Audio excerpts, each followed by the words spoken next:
wanted to ask you something. If you have any like friends that you can trust, so our thing is we're not gonna make a video back at Edwin. When his video comes out, all of our friends on Discord and everyone I can trust will flag it for harassment with like with certain words. Like it has to be very neutral, not like as if we sent our people. Like Vincent is gonna send out a little thing to everyone what it should sound like and what words it needs to contain for YouTube to see it. And we're trying to get his video taken down and then another video taken down professionally by an agency. And if he gets that 3 times, then his channel is going to be deleted. So once the video is taken down, is uploaded by him, would you be down to like flag it on YouTube? I mean, it's anonymous on YouTube, and write a little thing about how it's harassment. It doesn't even have to be long. And if you have any friends who could help us just flagging the video for harassment, that would mean the world. Twitch thoughts. I just feel like they win over me, okay? And they're not gonna win over me. Stupid Twitch thoughts. No. Seriously? He just said that?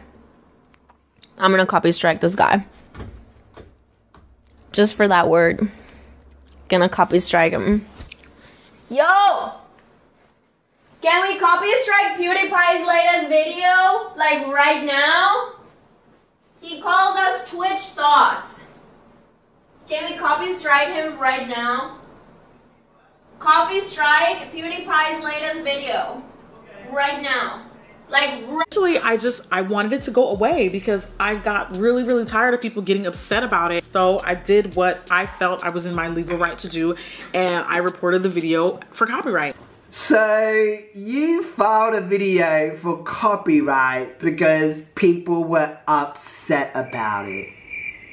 Alright, today I want to talk about false copyright claims, false copyright strikes, or basically any video that somebody's made that is just completely false about you. Alright, so imagine being a big creator like Jenna Marbles, or even a smaller creator, whoever you are. Imagine being a creator on YouTube and you make a video and you go to look it up on YouTube and you notice somebody's reposted the same video that you have. Now granted, your video is doing good, it has 2 million views, you've made some money off of it, but you go to this person's video who's reposted your video and you notice that that video also has 1 million, 2 million views. And suddenly you feel angry because your video has the same amount of views, but now you know that somebody else who reposted the same exact video that you made the same amount of money that you made off your video as well. And that is when you would then file a copyright claim or a copyright strike. A lot of creators feel like they can falsely copyright claim somebody's video simply because they don't like the content that's in it.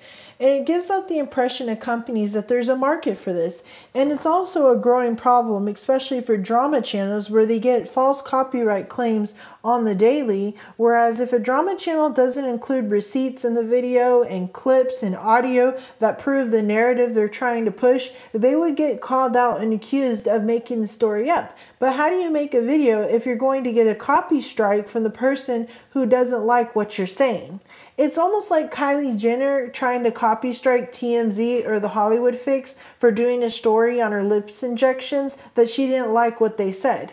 And beauty gurus need to realize that drama channels are here to stay and they're not going nowhere. So your little copyright claim because you don't agree with what they're saying, it ain't gonna do nothing. YouTube is gonna agree with them about 95% of the time. The only time that your copyright claim is gonna go through is if that drama channel took your entire video and then put it in theirs and reposted it. And there's a big difference between slander and reporting information that is public. Now, none of us want YouTube to put rules in place to try to prevent this from happening, because it's up to us as creators and fans to simply call people out when they're wrong. Because if it's a small fish going up against a big fish, it takes an army to get a message across to the bigger creator. So I wonder now if it's robots or people actually filing these claims, because I've had a few claims filed against my channel as well, and my channel is pretty small. One claim I've gotten was filed by DJ Academic. I expected to get this claim by him because he even said so himself in a live stream, that if anybody reposts his live streams that he was going to copyright claim them, and that is fair because a lot of what I posted in my video was simply a repost from his live stream. It was like the juiciest parts of his live stream. So I accepted his terms. Now then I had a video of mine that was the most original video I could have made. It was a makeup tutorial and I had even made the music. But a few days after posting the video, I got a copyright claim off the music that was put in the video, which made me furious because I was like, dude, I went out of my way to make music for this video so it wouldn't get a copyright claim. So I was beyond angry whenever I got a copyright claim for what? The music. And it was obvious whenever I had heard this original song that was claiming to say that I copied their song.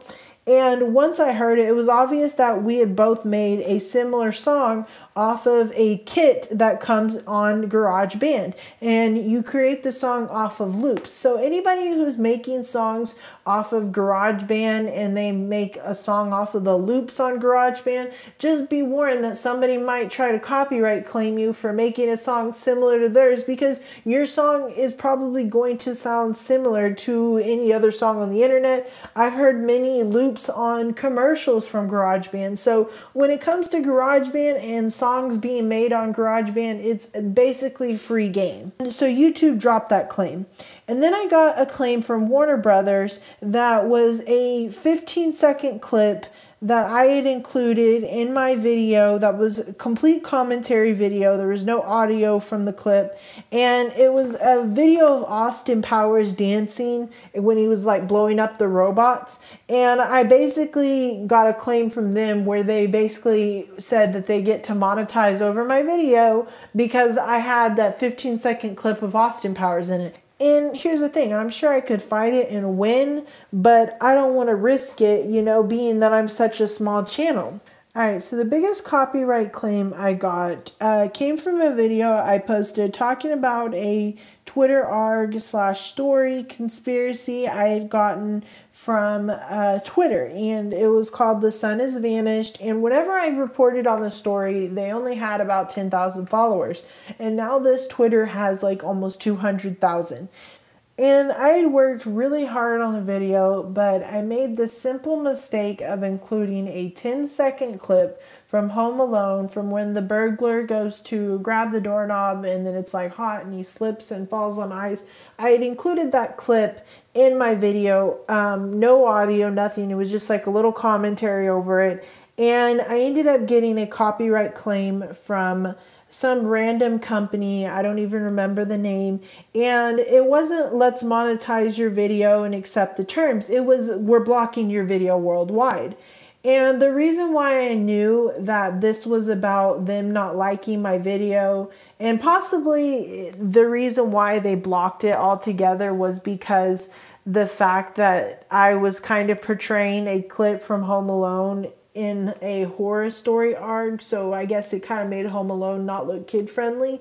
I would assume that is why they had a problem with it, or the fact that YouTube might have a problem with conspiracy theories, that could have been it too. But the reason why I knew that it was about the content in my video is because the clip that I got was from another YouTube account that was doing a movie countdown, and it just so happened to have that particular clip in their video, and that is where I got that clip. And there are multiple other YouTube videos on YouTube that have this same clip where he's grabbing the doorknob, slipping on ice, and their video isn't blocked. And so that's when I knew it was more about the content that is associated with the clip that I put in it than the actual fact that this is a copyright claim and they're worried about losing money for, you know, to me. You know what I'm saying? That's what it was more about. It was more about the content that they didn't like. And that is the problem with these false copyright claims, is that a lot of people are doing them out of spite or out of the simple fact that they don't like the content. And in my opinion, I think that's a good example of somebody abusing the system to get content removed from YouTube that they simply just don't agree with or don't like. And I feel like this is going to get worse if we don't fight back. I mean, whenever somebody is in the wrong, call them out on it, you know? And these bigger YouTubers, they see no problem getting their fans to harass somebody. Like Edwin's Generation, he posted a video of this girl trying to get a lot of her fans to false flag his channel for harassment. And that's a big no-no in the YouTube community. But the biggest issue I have is that even though we have proof of these creators abusing their power or their big following, why do they keep getting away with it? Why is there no type of punishment or suspension in place? Especially on some of these bigger social media platforms like, you know, Nicki Minaj. She got a lot of her fans to attack somebody and he wants to sue her now because they were sending him death threats.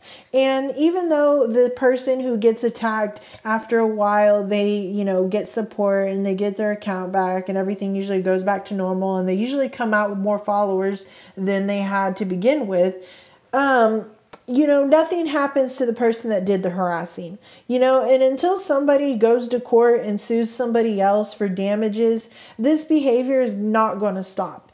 And it's the last thing I would want is for some type of rule to be put in place because YouTubers don't know how to act, because we all know YouTube sucks at making rules and enforcing them. And it's really just up to us as creators and fans to just call people out when they're wrong and support them when they need it. And with that being said, I'm going to get off of here. I hope you like my video. Like, comment, subscribe. I'm going to try to come out with these little commentary videos every other day or every day if I can.